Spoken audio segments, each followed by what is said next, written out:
সকালবেলা ঘুম থেকে উঠে আমি আগে আমার ছোট্ট কুড়েঘরটা ঝাড় দিয়ে মুছে গুছিয়ে রেখে গেছিলাম। তারপর স্নান দান করে গোপাল সোনাকে সেবা দিয়ে ওই ঘর থেকে আবার চলে এলাম আমার ছোট্ট কুড়ে ঘরে। সত্যি কথা বলতে এই ছোট্ট কুড়ে ঘরটা আমার অনেক পছন্দের, আর ছোট্ট কুড়ে ঘরে থাকতে আমার খুবই ভালো লাগে। তো এই শাকগুলো কালকে রাতে বেঁচে রেখেছিলাম, ঠাম্মার আমি মিলে শাকগুলো এখন বালতির জলে খুব ভালো করে ধুয়ে নিলাম। শাকগুলো প্রচণ্ড বালি বালি ছিল, তো রাতের বেলা বেঁচে রেখেছিলাম, তার কারণ সকালবেলা মায়ের জন্য তাড়াতাড়ি করে খাবার পাঠাতে হয়। ঠাম্মাও সকালে ওষুধ খায়, মাও ওষুধ খায়, তো লেট হয়ে যায়, তাই জন্য শাকগুলো বেঁচে রেখেছিলাম। তো দেখো পাট শাক ভাজা আর এখানে একটুখানি ভাত কিন্তু আমার কমপ্লিট হয়ে গেছে, তাই টিফিন বক্সে খাবারটা বেড়ে মায়ের জন্য কিন্তু আমি পাঠিয়ে দিয়েছি শাক ভাজা দিয়ে।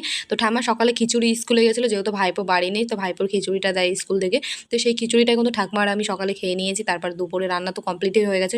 দুপুরবেলা রান্না করেছিলাম সাদা ভাত, পাট শাক ভাজা, উচ্ছে আলু ভাজা করেছিলাম, আর রান্না করেছিলাম একটু গাটি কচুর তরকারি, আর সবশেষে রয়েছে একটু আমের চাটনি। তো রান্না বান্না কমপ্লিট হয়ে গেছে। রান্নার পরে আমি আজকে ঠিক করেছি এই জায়গাটা পরিষ্কার করব। এই দেখো এই রঙের বালতিটাকে পুরো কেটে ফেলেছে, এর ভেতরে রয়েছে আমাদের একটু চালগুলো খাওয়ার জন্য বালতিটাকে পুরোই কেটে ফেলেছে। চলো এই জায়গাটা গোছাতে গোছাতে আজকের কমেন্টটা পড়ে নিই। আজকের কমেন্টে আসাম থেকে শিউলি দিদি ভাই আমি বলেছে, হাই বোন, আমার নামটা নিও, আমি আসাম থেকে দেখছি, তোমার ভিডিও খুব ভালো লাগে আমার। তো থ্যাংক ইউ শিউলি দিদি ভাই আমায় এত সুন্দর একটা কমেন্ট করার জন্য। আমার তরফ থেকে তোমার জন্য অনেক অনেক ভালোবাসা রইলো। তো বন্ধুরা সকাল সকাল যে ইঁদুরে আমাদের এত বড় একটা সর্বনাশ করবে, এটা কিন্তু আমি আগে যদি বুঝতে পারতাম, তাহলে চালগুলো কালকে রাতে আমি ওই ঘরে নিয়ে যেতাম। এই চালগুলো তো নষ্ট করেছে প্রায় 10 কেজি চাল।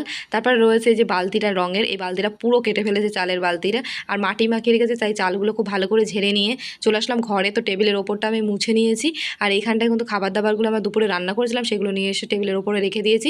তো এখানে বালতি টালতিগুলো যেহেতু কেটেছে, নোংরা টোংরা পড়েছিল, সেগুলো ঝাড় দিয়ে শাড়ি দিয়ে বাসনগুলো ঢেকে দিয়েছি। আর এখন এই এঁটো বাসনগুলো নিয়ে চলে গেলাম কলে। তো ঘরটা এখন মুছে নিয়েছি।